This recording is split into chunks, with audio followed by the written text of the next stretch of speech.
Okay guys, this is going to be my first review. It's going to be kind of a learning process for me, so you're going to have to bear with me.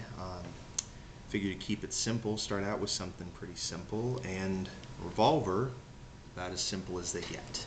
As you can see here, gun is safety checked, very easy to see that it's not loaded. Now this particular Revolver is an older one. It's a Smith & Wesson Model 10-6, meaning it was the sixth variant of the Model 10 that was put out by Smith & Wesson. Now I did a little bit of research on these guys, and it turns out they were produced from about 1962 until about 1977, which means that this gun is at least 9 years older than I am. It's a little bit different from your typical Model 10, which would have been a service revolver, because it has a nickel finish on it. This is not stainless steel, it is nickel. And because instead of having the tapered barrel, which was common among service pistols, it has a full bull barrel. So it's much, you can see the muzzle there, it's a much thicker barrel. This helps with added weight on the front when you're shooting, and it also helps to excuse me, keep the barrel from wearing out as quickly. Now you can see on the side there, I'm not sure if the camera will pick this up, but you can see that it is chambered in 38 special, and it is the traditional 6-shot. Smith & Wesson has been putting out revolvers with 7 and even 8 shots, but this is the traditional 6. And it's got some markings on it. It's a little old, a little well used, because it actually belonged to my uncle. This was his service pistol when he was with the Broward County Police Department back in the late 60s and early 70s. He had rather large hands, which is why it does not have the stock service grips, but rather these are still Smith & Wesson, but they're not stock. These are, I hate to say aftermarket grips, but they're just from Smith & Wesson, and they're designed so that you have a much firmer grip for larger hands. Now this type of revolver is a double action and single action model, which means that you can fire it in either single action, which is pulling the hammer all the way back, cocking it, and then pulling the trigger to release it and fire it, or double action, which is simply squeezing the trigger and the cylinder rotates, the hammer goes back on its own until fires. Now the sights on this are low profile sights. You can see they don't have any adjustable screws or anything like that on it. It's just a recess on the top of the frame, and then on the front it's a very small bladed sight, and it doesn't have any coloring on it, no red like you would see on, say, maybe a 686, which is pretty much the standard Smith & Wesson revolver these days. This is what Smith & Wesson calls their K-frame, which is a medium-sized frame. They go from J-frame, which is the small ones, the little snub noses that you might see, to the K-frame, which is what this is. And then you have the L frame, which is the 686, which is the larger of the two medium frames. They call it a large frame, but it's really just a beefed up medium frame. And then from there you go to the N frame, which is what their 44 Magnum is chambered in. That's the frame that's built on.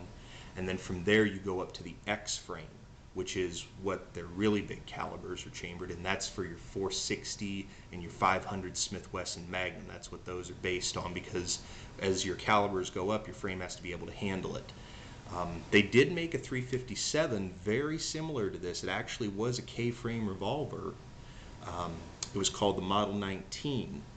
But what happened was that the barrel, right where it comes through, you can see that the bull barrel actually has one.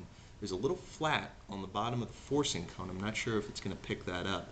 There's a little flat right there on the forcing cone, and what that does is it allows the cylinder and the crane, as it comes in, to clear that so that it'll rotate and fit. The problem is that when you create that small flat area, you're giving it a point to get weak and crack on, and that's what happened on the K-frame 357 Magnums. They would crack, and actually you'd have to replace the barrel or replace the frame. So in the 80s, that's when Smith Wesson came out with their L frame, and that solved the problem, and it does not have that small flat in there. This guy, like I said, is chambered in 38 special. It's rated just for regular 38 special, not for plus P. Now, I have shot plus P through it, and it will handle it, but I've only shot about 100 rounds of plus P, 50 rounds of plus P through it, because since it's not rated, it will wear out the barrel and the action a lot quicker than a standard 38 will. This is pretty simple. I mean, there's not a lot to this, not a lot of fancy accessories or anything else that goes along with it. I keep this actually as my nightstand gun, and what I have it loaded with are these guys. This is Federal's cartridge in 38 regular. It is called the Federal 38 Special Personal Defense Round 125 grain in what they call NICLAD. And you can kind of see it there. I'm not sure if the light's good enough to pick it up, but we'll try. What it is it's a hollow point, but what they did was they coated it in a very thin layer of nylon, like urethane plastic almost. And what that is supposed to do is, on impact, it's supposed to keep the hollow point cavity from clogging so that you get better penetration, better expansion. Federal claims that this will be able to expand almost 100% of the time. Now, I don't have the exact numbers on it, but that is how Federal advertises it. I keep this loaded with the Federal and just keep it in my nightstand. I have a 12 gauge that I keep in my closet, and that's my primary home defense gun. However, if I don't have time to get to that, I want to be able to still have something within reach that will work, and that's what this does. I also take it to the range. It's a range gun, and it's a lot of fun to shoot, just an old revolver to take out and just have a good time with. Other than that, there's not a whole lot to be said about it. I haven't seen a whole lot of reviews or overviews on the Model 10 on YouTube, so I thought I'd just make a quick one. If you guys have any questions, feel free to shoot me a comment or a message, and I'll do what I can to get them answered for you. Okay?